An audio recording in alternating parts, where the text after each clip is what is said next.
ભાવનગર શહેરમાં મહાનગરપાલિકા દ્વારા પ્રથમ ફ્લાયઓવર બ્રિજનું નિર્માણ કરવામાં આવ્યું છે। શહેરના દેસાઈનગરથી શાસ્ત્રીનગર સુધી લોકોની સુવિધા માટે રૂપિયા 119 કરોડના ખર્ચે ફ્લાયઓવર બ્રિજ બનાવવામાં આવ્યો છે, જે બ્રિજને બનાવવા માટે 2 વર્ષ સમય મર્યાદા હતી।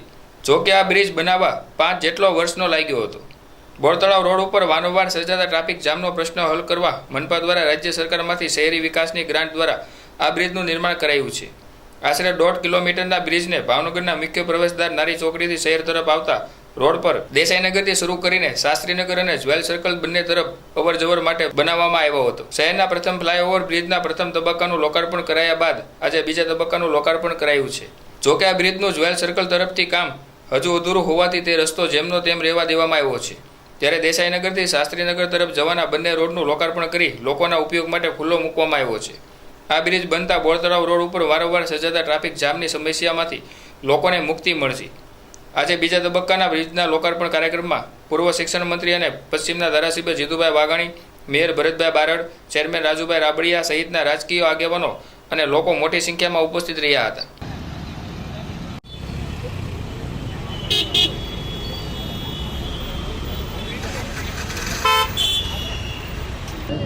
ભાવનગરનો ગૌરવપથ, ગૌરવ સમાન એક આપણો ભાવનગરમાં એન્ટ્રીનો રસ્તો છે। માનનીય વડાપ્રધાન શ્રી નરેન્દ્રભાઈ મોદી જ્યારે રાજ્યના મુખ્યમંત્રી હતા ત્યારે ગૌરવપથ નામનો બધાને ગૌરવને સ્વાભિમાન થાય એ પ્રકારના રસ્તાઓ આપવાની શરૂઆત કરી। ફ્લાયઓવર હોય, ફોરટેક હોય, સિક્સટેક હોય, એમાંનો જ એક રોડ આપણો ભાવનગરનો એટલે કે આરટીઓથી એટલે કે શાસ્ત્રીનગરથી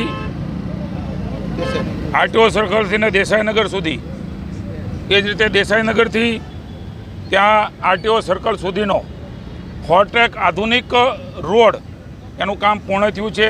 એક ફેઝે પહેલાં શુભારંભ કર્યો હતો માનનીય મેયર શ્રી ભરતભાઈ, માનનીય standing committee chairman Rajubhai, commissioner Shri Meena, deputy mayor Shri અને સૌ પદાધિકારીઓ અધિકારીઓની વિશેષ ઉપસ્થિતિમાં પબ્લિક માટે, પબ્લિકને તકલીફ ન પડે, ચોમાસું આવે છે ત્યારે એ ઝડપથી ખુલ્લો મૂકવાનો શુભારંભ કર્યો છે।